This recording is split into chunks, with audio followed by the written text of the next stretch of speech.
Damn it.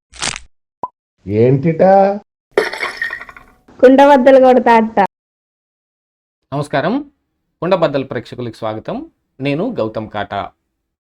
నిన్న Vijayasai Reddy SIT విచారణకు హాజరై బయటకు వచ్చిన తర్వాత ప్రెస్లో మాట్లాడుతూ అనేక రకాలైన వ్యవహారాలు మొత్తం బయట పెడుతూ ఉన్నట్టుగా అర్ధ సత్యాలు మాట్లాడి, ఇందులో తనకేమీ తెలియదు, తనకే పాపం ఎరగదన్నట్టుగా కొంత దాచిపెట్టే ప్రయత్నం చేసినప్పటికీ అసలేం జరిగింది, ఎవరి ద్వారా జరిగింది, ఎవరు దీనికి మొత్తానికి ఆద్యులు అనేది మొత్తం కుండ బద్దలు కొట్టినట్టు బయటకు చెప్పేశాడు. అందులో మిథున్ రెడ్డి పాత్ర ఎంత ఉంది, రాజ్ కసిరెడ్డి పాత్ర ఎంత ఉంది, అతను బ్రదర్ అంటే తోడల్లుడైన అవినాష్ రెడ్డి పాత్ర ఏమిటి, మిగతా వాళ్ళు అందరూ కలిసి ఇందులో ఏ ఏ భూమిక పోషించారు, దాంతోపాటుగా విజయసాయిరెడ్డి ఇంట్లో 2 మీటింగులు జరిగినట్టుగాను, ఒకటి హైదరాబాద్లోను ఒకటి విజయవాడ విల్లాలోను జరిగినట్టుగా మద్యం విధానంపై ఈ మీటింగులు జరిగినట్టుగా తెలియవచ్చింది అనే విషయాన్ని కూడా ఆయన చెబుతూ, ఇక ఆదాన్ డిస్టిలరీస్కి అంటే ఇక రాజ్ కసిరెడ్డి తన వద్దకు ఒక 100 కోట్ల రూపాయలు పెట్టుబడి కోసం వస్తే తాను శరత్ చంద్రారెడ్డితో మాట్లాడి అరబిందో కంపెనీ నుంచి ఇప్పించినట్టుగాను, అందులో కొంత భాగానికి వడ్డీతో సహా ఒక 60 లక్షలు దేనికి వడ్డీతో సహా చెల్లించినట్టు, మిగతా 40 లక్షలు కేవలం అసలు మాత్రమే ఇచ్చినట్టుగా ఒక వ్యవహారం కూడా ఏదో చెప్పకొచ్చాడు. కాకపోతే ఇందులో అసలు మ్యాటర్ ఏమిటి అనంటే, మరి ఈ సిట్టు విచారణకు మిథున్ రెడ్డి హాజరు కాకుండా ఉండటం కోసం ఎన్ని రకాల ప్రయత్నాలు చేయాలో అన్ని రకాల ప్రయత్నాలు చేశాడు. మరి కోర్టు దగ్గరికి వెళ్ళి తననేదో కొడతారనో లేకపోతే తనకి ప్రాణహాని ఏదో జరిగిద్దేమో అని అన్నట్టుగా కోర్టు ముందు ప్రజెంట్ చేసి ఈ వీడియో ఆడియో రికార్డింగులు అంటే లోపల తానేమి చెప్పాడో బయట జగన్మోహన్ రెడ్డికి తెలియాలి అని అంటే వీడియో రికార్డింగులు ఉన్నాయనుకోండి, ఏదో రకంగా జగన్మోహన్ రెడ్డి దాకా వాటిని చేరవేసే అవకాశం ఉంటుంది అనే దానికోసం, అంటే జగన్మోహన్ రెడ్డి నమ్మబలగటానికి అతనికి ఇప్పుడు ఒక వీడియో ప్రూఫ్ కావాల్సి వస్తే కోర్టు ద్వారా దాన్ని సంపాదిద్దామనే ప్రయత్నం చేశాడు. అది బెడిసికొట్టింది.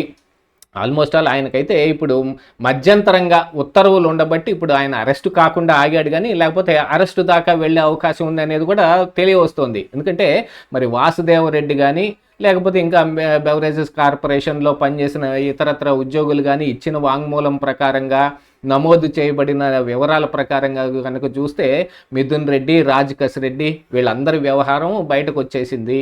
వీటిని చాలామంది ధృవీకరిస్తూ మరి నిన్న విజయసాయిరెడ్డి కూడా అదే అంశాలన్నింటినీ బయటకు చెప్తూ ఈ ఆదాన్ డిస్టిలరీస్ కానీ మిగతా డిస్టిలరీస్ వీటన్నిటి ద్వారా జరిగిన వ్యవహారాన్ని కూడా బయట పెట్టడం జరిగింది.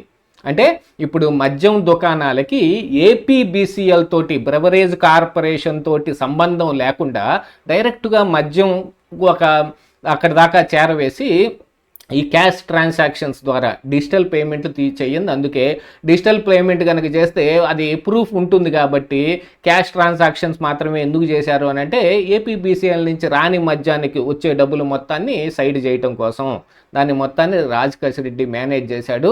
దానికి గాను ఆయనకి ఏదో పదవి ఒకటి ఇచ్చారు. తర్వాత ఆయన కూడా లబ్ధి చెందిన దాని మీద సిట్టు కూడా విచారణ చేసి ఆయన ఆఫీసుల మీద ఉన్న దస్త్రాలన్నింటినీ అక్కడ ఉన్న హార్డ్ డిస్క్లన్నింటినీ పరిశీలిస్తే సినిమాలు తీస్తూ మరే ఇతర వ్యాపారాల్లో పెట్టిన కొన్ని వ్యవహారం కూడా బయటకు వచ్చింది. అంటే రాజ్ కసిరెడ్డికి ఎంత మొత్తంలో డబ్బు ఎక్కడి నుంచి వచ్చిందనే దాని మీద కూడా ఇప్పుడు చాలా వివరాలు తెలియాల్సి ఉంది.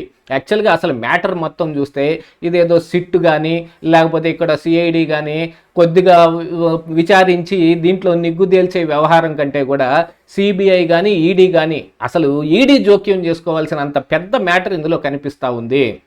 క్యాష్ ట్రాన్సాక్షన్స్ కానీ ఈ డిజిటల్ ట్రాన్సాక్షన్ కాకుండా కేవలం డబ్బు మాత్రమే తీసుకున్న దాని మీద మనీ లాండరింగ్ కేసులు కానీ చాలా బుక్ అవ్వాల్సిన అవసరం ఉంది. అంటే అది త్వరలోనే సిబిఐ ఈడీ రైడ్లు మన ఆంధ్రప్రదేశ్ రాష్ట్రంలో కూడా జరిగే అవకాశం ఉంది. అదే హైదరాబాద్లోను ఇటు ఆంధ్రప్రదేశ్ రాష్ట్రంలోను. దాంతోపాటుగా పెద్దిరెడ్డి రామచంద్రారెడ్డి కానీ పెద్దిరెడ్డి మిథున్ రెడ్డి కానీ వీళ్ళ వ్యవహార శైలి కూడా ఇప్పుడిప్పుడే బయటకు వస్తుంది. దీని అన్నిటికీ విజయసాయిరెడ్డి ఒకంత మమ అని చెప్పినట్టుగా వాళ్ళు చెప్పిందంతా నిజమే అన్నట్టుగా ఒక ట్యాగ్ లైన్ వేసి వెళ్ళిపోయాడు. దీంతో పాటుకి ఇంకా ఆయన దగ్గర చాలా సమాచారం ఉంది, చాలా సమాచారాన్ని ఆయన తొక్కి పట్టేసి ఉన్నాడు. అంటే జగన్మోహన్ రెడ్డితో మళ్ళీ ఏమైనా కలిసే ప్రయత్నాలు ఏమైనా చేయాలి అని అనుకుంటే కనుక అవన్నీ నేను చెప్పలేదు కదా అని చెప్పుకున్న దానికి మరి ఆయన అవకాశం వెతుక్కుంటున్నాడో లేదు, నేను ఎక్కువగా ఈ వ్యవహారం మొత్తం బయట పెట్టాలి అని అంటే నాకు పలానాది కావాలి. ఎందుకంటే ఆయన ఆల్రెడీ రాజ్యసభ సభ్యత్వాన్ని వదిలేసుకొని వచ్చాడు.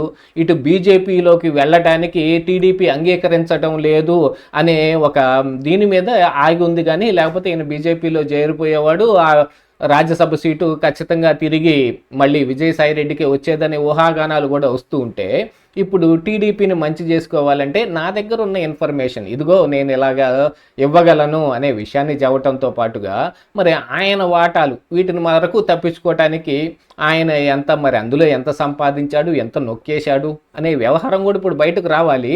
అదంతా రాకుండా ఉండాలి అని అంటే ఆయన అప్రూవర్గా మారితే ఇది జరుగుతుంది అని ఆయన ఊహించినట్టుగా ఉన్నాడు. ఆయన బుర్ర మామూలు బుర్ర ఏం కాదు, అది సీఏ. అందున జగన్మోహన్ రెడ్డికి లక్షల కోట్లు అవినీతి ఆర్జన చేసి పెట్టిన బుర్ర అదే. ఎన్నో రకాలైన సూట్ కేస్ కంపెనీలు మారిషస్లో కావచ్చు, మిగతా ఇతరత్ర కంట్రీల్లో కావచ్చు, ఎన్నో రకాలైన సూట్ కేస్ కంపెనీలు తెరిచి క్విడ్ ప్రోకో అనే దాన్ని ఒకదాన్ని ఇక్కడ తీసుకొచ్చి పెడితే నిన్న మొన్న దాల్మియా సిమెంట్స్కి సంబంధించిన 793 కోట్ల రూపాయల ఆస్తి కూడా మరి జప్తు చేయబడింది. అదంతా ఎవరి బుర్రలోంచి వచ్చిన ఆలోచనలు? జగన్మోహన్ రెడ్డికి స్వతహాగా ఇలాంటివి ఉండే అవకాశం ఉండదు కదా. సీఏగా ఈ విజయసాయిరెడ్డి చెప్పిందే. కాకపోతే ఇప్పుడు రాజకీయంగా ఆయన ప్రాపకం పెంచుకోవటానికో లేకపోతే ఆయనకున్న ఈ అవకాశాలని మెరుగుపరుచుకోవటానికి ఇప్పుడు ఇలాంటి నిజాలు చెప్పే ప్రయత్నం చేస్తూ ఉన్నాడు. కానీ ఇందులో మద్యం కుంభకోణంలో విజయసాయిరెడ్డి వాటా కూడా కొంత ఉంది అనేది మాత్రం పక్కాగా అందరికీ తెలిసిందే. ఎందుకంటే నెంబర్ 2 స్థానంలో ఉండదు అని అనుకోవటానికి ఏమీ లేదు. కాకపోతే తన పాత్రను తప్పించుకోవటానికి, తనకు మళ్ళీ రాజకీయంగా కొంత లబ్ధి పొందటానికి ఉన్న అవకాశాల కోసం ఇప్పుడు విజయసాయిరెడ్డి కొత్త డ్రామా ఆడుతూ ఉన్నాడు. ఆయన అసలు కొంత నిజం చెప్పటం వెనుకున్న అసలు రహస్యం ఇదే. కాబట్టి జగన్మోహన్ రెడ్డి ఇరుక్కున్నా ఇరుక్కోకపోయినా మరి మిగతా రాజకేశ్ రెడ్డో లేకపోతే మిథున్ రెడ్డో వీళ్ళ మీద కానీ ఈ మద్యం కుంభకోణం వెళ్ళిపోయినా కూడా విజయసాయిరెడ్డికి మాత్రం లబ్ధి చేకూరుతుంది కదా ఇందులో. అసలు విజయసాయిరెడ్డి కొంతనైనా నిజం జరగటం వెనుకున్న అసలు రహస్యం ఇదేనని చాలామంది రాజకీయ విశ్లేషకులు విశ్లేషిస్తూ ఉన్నారు. ఇదే ఈరోజు కుండబద్దలు.